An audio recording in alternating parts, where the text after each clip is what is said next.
तो आज की वीडियो में कैरेक्टर एनालिसिस करूंगा। जिन लोगों ने पहला पार्ट नहीं देखा तो वो वीडियो के रिलेटिव बाएं हाथ में ऊपर और तुम लोगों के रिलेटिव में दाएं हाथ में ऊपर मैं लिंक देने जा रहा। ये लो। जिन जिन से छूट गए लिंक तो कोई नहीं, डिस्क्रिप्शन में भी मैंने दे दी है। Let's start this video. Poor family का फादर, ये कैरेक्टर हमेशा ब्राइट साइड में देखता है। इस कैरेक्टर के हिसाब से सबकी जिंदगी में एक प्लान होना चाहिए, बिना प्लान के लाइफ कभी आगे नहीं बढ़ेगी, कोई चेंजमेंट नहीं आएगा। उसने अपने बेटे बेटी को भी ये सिखाया रहता है, पर मूवी में आगे पता चलता है कि ये सब उसका एक ढोंग है। वो बस अपने फैमिली को हमेशा मोटिवेट रखना चाहता है। असलियत में उसे पता रहता है कि उसके बेटे के यूनिवर्सिटी में एडमिशन के लिए उन लोग कभी अफोर्ड नहीं कर पाएंगे और ना उसकी बेटी आर्ट क्लासेस को अपने कंटिन्यू कर पाएगी।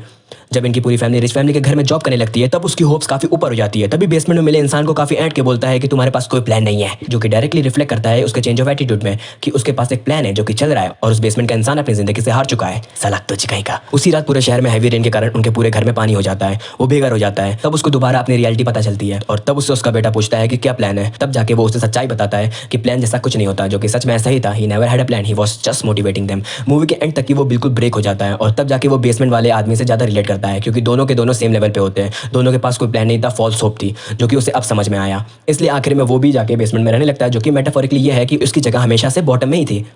पुअर फैमिली का बेटा, ये कैरेक्टर समझ लो कि इसकी पूरी पर्सनैलिटी इसके बाप के द्वारा सिखाए गए प्लान वाले कॉन्सेप्ट से ही बनी थी। इसने 3-4 बार यूनिवर्सिटी का एग्जाम क्रैक करा हुआ था और एडमिशन के लिए अफोर्ड नहीं कर सकते थे, पर फिर भी यूनिवर्सिटी जाने का सोचा करता था।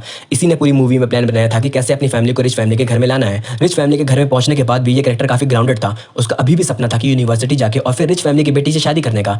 एंडिंग में जब घर डूब गया उसे भी समझ में आने लगा कि ये सब नामुमकिन सा है। उसका आखिरी सहारा उसका बाप है। जब उसने भी बोल दिया कि कोई प्लान नहीं है तब उसे समझ में आने लगा कि फ्यूटाइल ये सब करना, वो कभी फिट इन ही नहीं हो पाएगा रिच के साथ।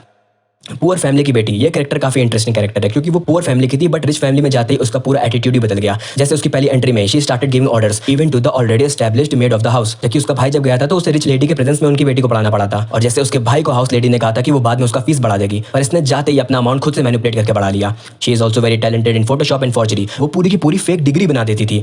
मूवी के एंडिंग तक की इस कैरेक्टर का ब्रेकडाउन नहीं हुआ, क्योंकि she started to fit in with the rich family, but ending में स्पॉयलर्स जो कि मैं पहले बता चुका हूँ, वो मर जाती है।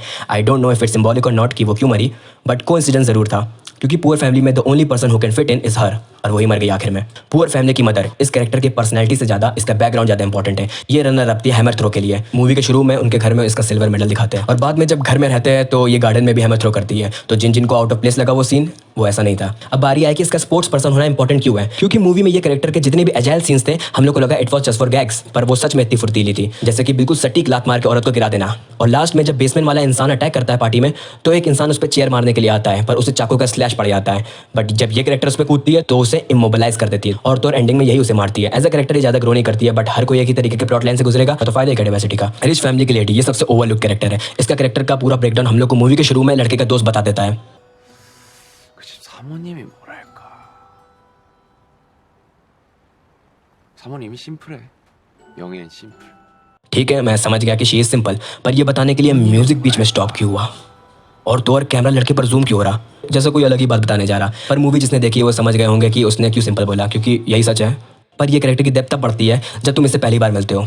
तुम्हें उसकी बात करने के तरीके से लगेगा कि वो काफ़ी नॉर्मल है, फिर ये सीन होता है। Is it okay with you?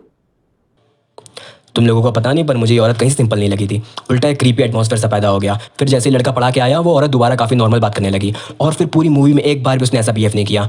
सिर्फ एक बार और जब वो कहती है I am deadly serious. Basically ये ऐसा तब बिहेव करती है जब भी वो किसी को जज कर रही हो। वो बस एक फसाड है उसका, अंदर से उसकी फटी रहती है बस, पर बाहर से वो अपना पावर एसेट करना चाहती होती है। तभी शुरू में लड़का पर्सनैलिटी बताता है तो बिल्कुल अपोजिट मूड की म्यूजिक प्ले होती है। ये सब सटल टच है स्टोरी को टेल करने का। लास्ट बट सबसे इंपॉर्टेंट, रिच हस्बैंड का कैरेक्टर मिस्टर पार्क जी हमारे। इस कैरेक्टर के द्वारा हम लोग को रिच का पीओवी मिलता रहता है कि how they live in the different world, जहां वो बिल्कुल इग्नोरेंट है अपने से स्टेटस में नीचे के लोगों से, जो कि इस मूवी में थीमेटिकली और लिटरली नीचे थे। इसका कैरेक्टर काफी इंस्टेंसेस में धीमे धीमे करके शो होता है। जब उसे लड़के की पैंटी मिलती है अपने सीट के नीचे तो मोस्ट ऑफ द टाइम उसका डायलॉग इसी बात पर रहता है कि उसे मेरी सीट पर आने की क्या जरूरत थी। उसके एक्सप्रेशंस बिहेवियर सबसे लगता है कि ही इज रियली स्मार्ट, और फिर वो कहता है कि उसे समझ में आ गया कि क्या है। जब उसकी बीवी पूछती है कि क्या समझ आया तो जस्ट उसी समय दिख जाता है कि उसे अंदाजा ही नहीं है कि क्या हो रहा। पूरी मूवी में यही डुअलिटी दिखेगी। उसके एक्सप्रेशन से लगेगा ही नोज एवरीथिंग, पर हम लोग के पीओवी से देखने पे वो बिल्कुल बुद्धू कैरेक्टर लगेगा। और बेस्ट सीन सोफा सीन, यहाँ तक कि सेक्स के टाइम में भी जो डर्टी टॉक थी उसमें भी ये इंसान अमीरी और गरीबी की बातें कर देता है। मूवी में पुअर फैमिली के बाप जब भी इसे कोई सजेशन या कुछ भी देता है तो ये चीज़ उसके ईगो पे अटैक लगती है उसे, कि एक ड्राइवर मुझे बता रहा है कि कैसे फैमिली का हेड बनना है, या how to be a good husband, या how to be better at sex. तभी फिल्म में वो सोफे में सिर्फ मेकआउट करता है, सेक्स नहीं, क्योंकि उसका ईगो हर्ट हुआ होता है।